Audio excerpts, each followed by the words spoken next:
You know, I was born in Brooklyn on East 29th Street, but 29th Street was the last street. There was miles and miles of meadow beyond that. And then when I was 5 and we moved up here, it wasn't a great deal different. So I always felt that I lived in a small town. He's definitely a product of a small town and a product of this small town, very much so. Bob is a very dedicated, very efficient and smart human being. He's interesting, to say the least. He's very intense, he's very driven, he works incredibly hard, but he plays just as hard when he takes time to play. Well, I remember the last several years, I would drive to work and I'd have to go right by the sidewalk out here, and he'd be walking 7 o'clock in the morning, sometimes before 7, down that sidewalk trying to beat me to work. And when he beat me, he let me know. Very, very creative, and doesn't really understand the word can't. Well, the best part was just watching him figure out different answers to problems, and he would be involved in everything that you can think of, and he always seemed to come up with an answer. I always got a good kick out of creating something, and I'm always looking for the better mousetrap, you know? It just seems like the thing to do, and I get a kick out of it. It's very rewarding to me. It was on his mind constantly on how to offer a good value to the customer. And I know that from my years in quality control, that he would do things and then he would change his mind because he thought he could do better value by doing it a different way. And I think that's what made this company successful. I enjoy it enough so when I have a real knotty problem in design, I don't think about it until after I go to bed. And if I can lay in bed and nobody is making a sound, it amazes me how much clearer I can think. He'll find a way, he'll think about it, he'll analyze it, he'll flip it over in his head 1,000,000 times. He'll do the what ifs, what if we did this. Some people think that maybe I am boastful because I normally say, hey, I got a better idea.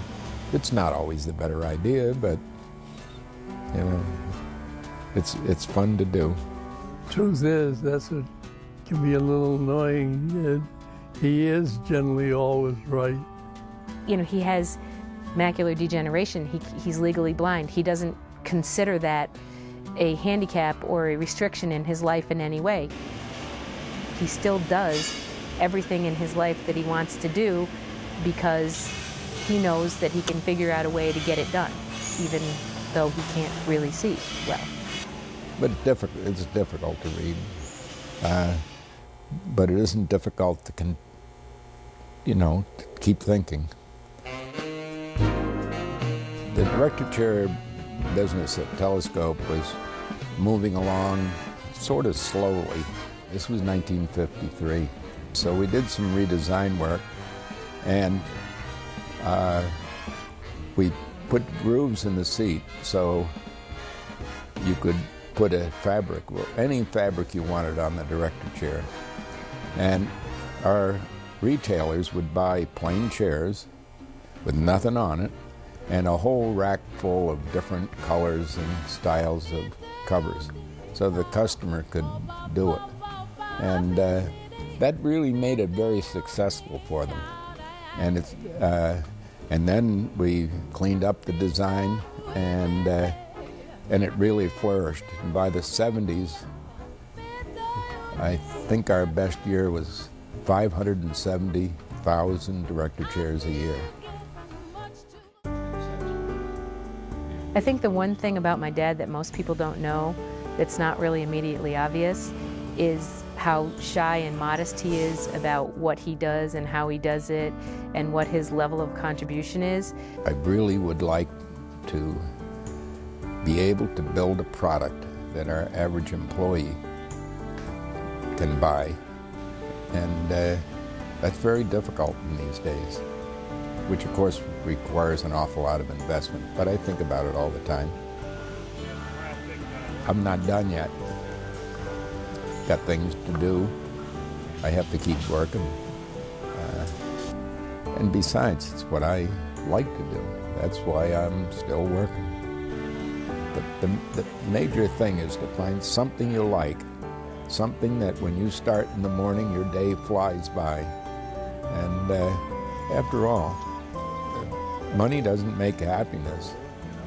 But usually if you're happy, you work and you're successful, and the money part takes care of itself. I don't think I'm different than anybody else.